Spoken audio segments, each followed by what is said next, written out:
Hey everyone, welcome back to Music Appreciation. Today we're covering Chapter 10, The Pope Marcellus Mass by Palestrina. Taking a look once again at our music history timeline, we've already moved through the Middle Ages, about 400 to 1400 years, and we are continuing our discussion of the Renaissance. Today, it's our last day in the Renaissance, so Monday we will move to the Baroque era. And again, the Renaissance covers about 200 years, 1400 to 1600. To recap on basic historical context of the Renaissance, this is a French word that means rebirth, or you can think of it as a renewal, and this comes after a rediscovery of texts by ancient Greek and Roman philosophers. Think of people like Aristotle, Plato, Socrates, who introduced new ideas about philosophy, religion, science, education, government. So they're the ones who kind of planted the idea of democracy. And this really shook up the European medieval world and caused a shift in thinking. So in the last lecture, I discussed a couple of reasons why we see music changing during this time period. One of them has to do with this rediscovery of ancient texts. It also has to do with the invention of the printing press, which allowed for dissemination of literature, an increase in literacy among lower classes, and also made books just cheaper and easier to mass produce. I briefly mentioned the Protestant Reformation, but today that's particularly important.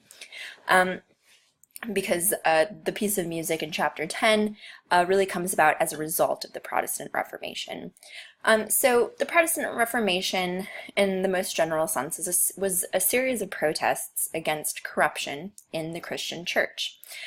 Some of the biggest complaints were simony, which is the sale of offices within the church. So if you were wealthy enough, for example, you could buy your way into being a bishop or a cardinal.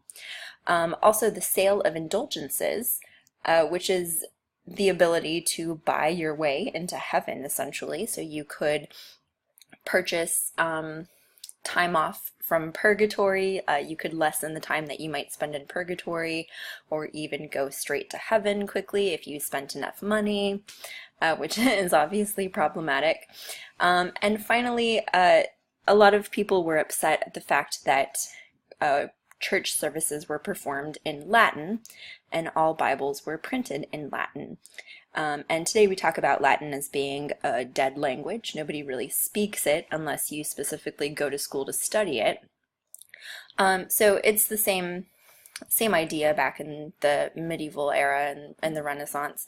Only the upper classes, highly educated, would know Latin. So all of the lower classes would be attending church and hearing the service in Latin, but not really actually knowing what they're saying.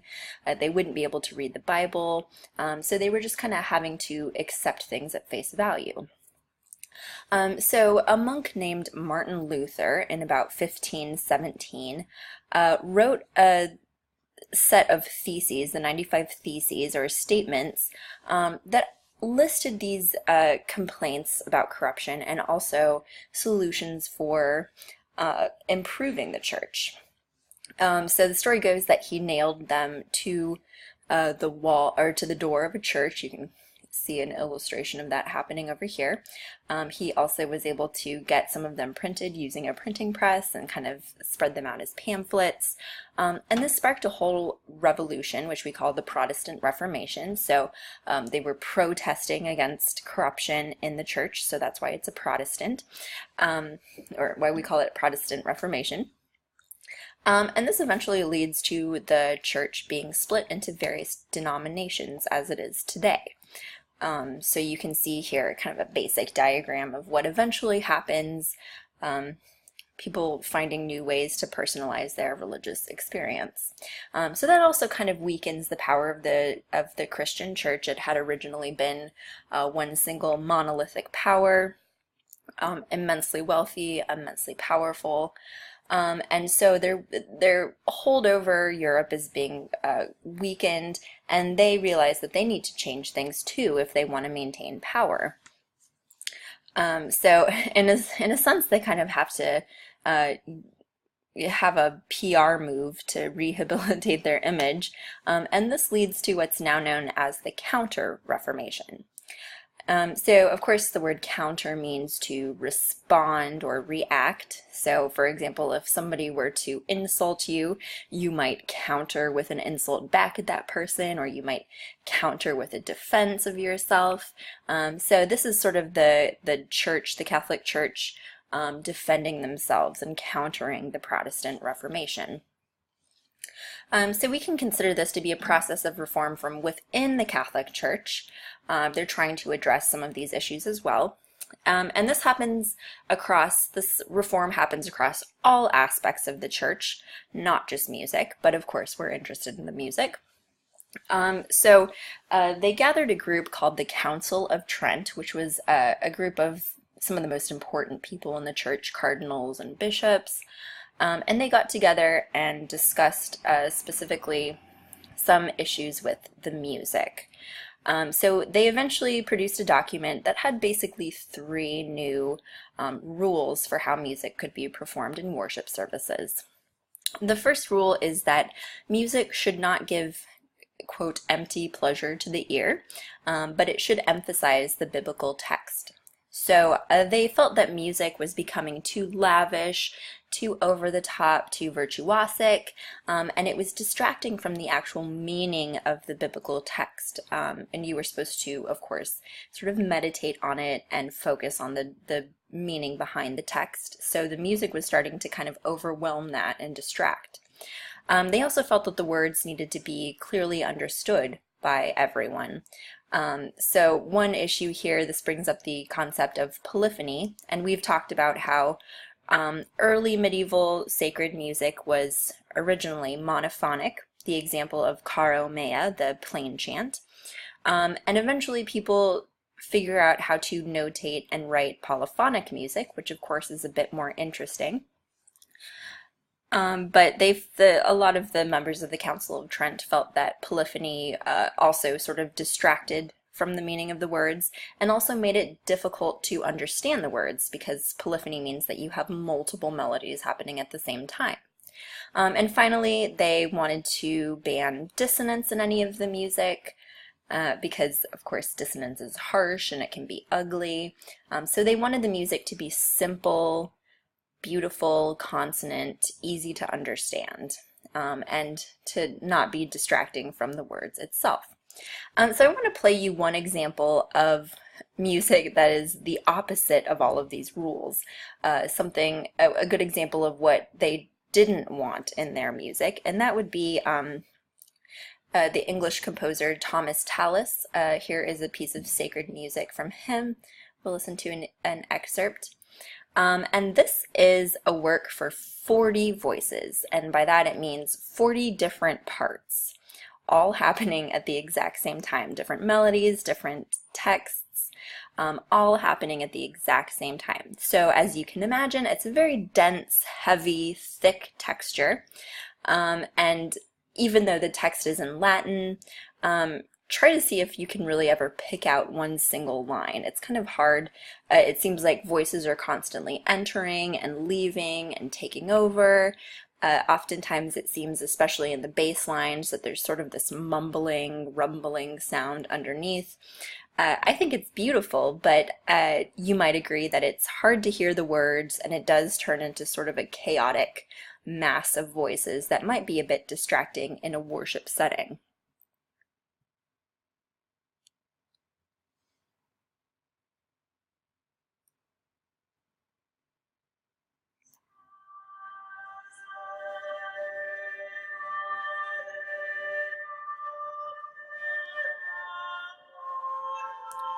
Turn it up here.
All right, so I'll pause it there. If you get a chance, I encourage you to listen to the rest of that piece because it's beautiful. But you might also agree that it doesn't quite fulfill the needs here that the Council of Trent laid out for us. And here's a painting of the Council of Trent meeting, the bishops and cardinals meeting. So that leads us to the Pope Marcellus Mass by the composer Palestrina from the year 1555. So legend has it that the Council of Trent actually decided to ban all polyphony from worship services and return to plain chant, back to that early medieval style of music, monophonic lines, which might be a loss for music. It's sort of moving backwards in time. This is until they heard Palestrina's Pope Marcellus Mass, which was so beautiful while maintaining its polyphonic texture that they actually changed their minds. So this is kind of known as the Mass that saved polyphony, if you will. And over here on the right is a picture of the interior of St. Peter's Basilica in the Vatican. This is the Pope's church, where this Mass was originally performed. So some brief background on the composer Palestrina, who lived from 1525 to 1594. He was an Italian composer of the Renaissance, and on Monday we talked about Josquin as another Italian composer of the Renaissance. And Josquin, if you recall his song The Cricket, was a composer of mostly secular music, while Palestrina was known for his sacred music, particularly his masses for the Catholic worship services. And his style is really representative of the Counter-Reformation style that they were looking for. It's very, very consonant, it's beautiful, relaxing, relatively simple, and probably most important, we can always understand the text. He does not obscure the words, so he achieves all of our goals there. So I've mentioned the word Mass a couple times. What actually is a Mass? This is the public worship service of the Catholic Church. So if you are a Catholic, you probably go to Mass every Sunday to worship. Originally during this time, it would have been sung entirely throughout. There would have been no spoken words. Everything would have been sung to emphasize the importance of what's happening. Which is really not the case today, although most masses do involve quite a bit of singing. So the Mass in the Catholic Church is centered on the celebration of the Eucharist, which is also known as taking communion, and this is the portion where Christ's body is transubstantiated into blood and bread and wine.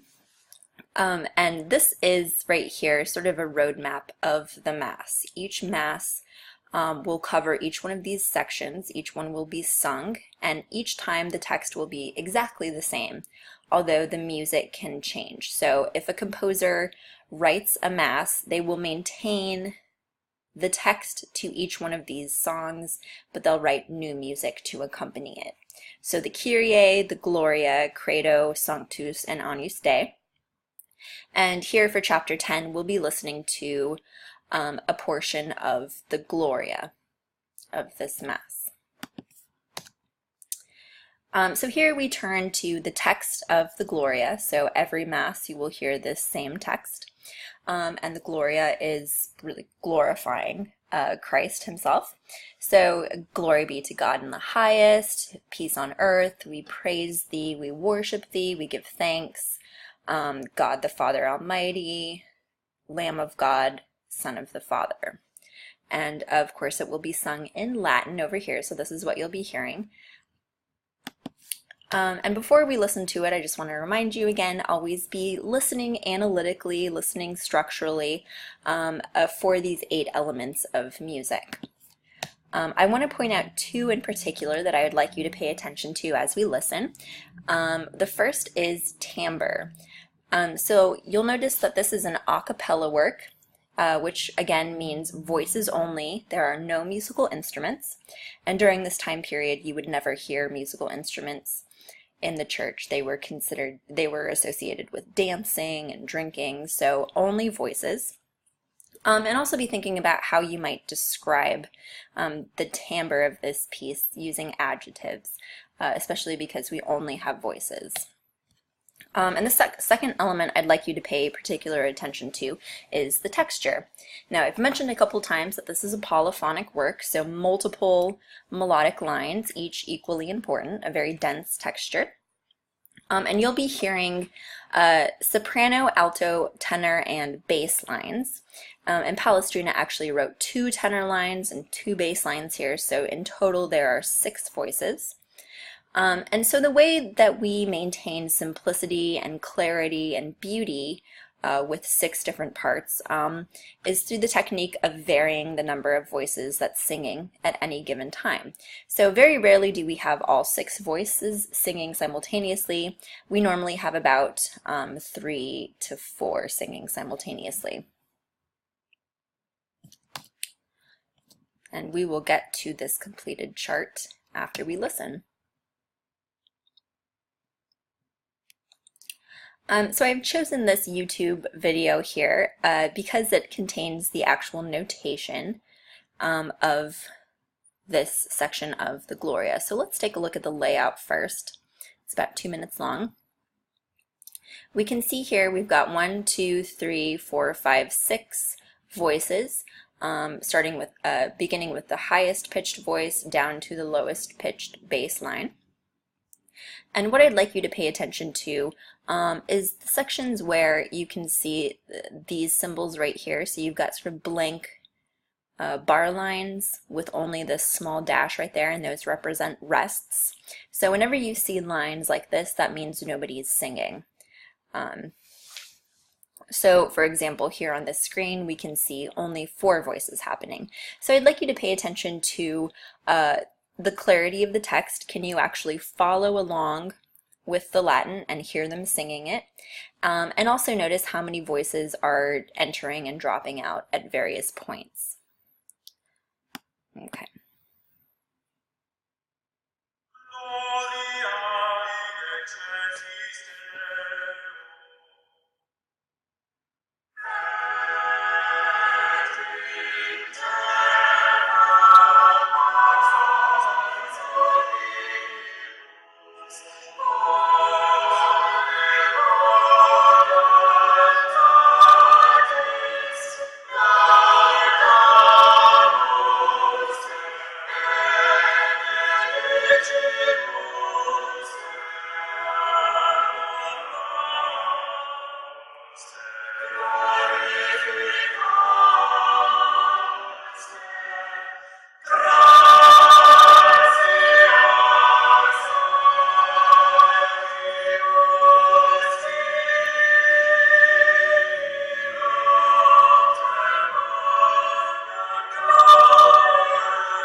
All right, I'm going to pause there to point something out.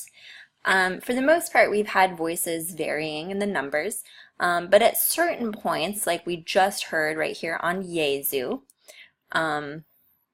which is an important word, I mean, it's meaning Jesus himself, all voices enter at the exact same time, so we have all 6 voices in the texture, and we can hear the dynamics getting a lot louder here. And of course, that's a product of all 6 voices happening at the same time, but they also raise the dynamics to indicate that this is a particularly important word. So whenever you get all 6 of them entering in a very declamatory way, that tends to point out that something important is being said at that moment.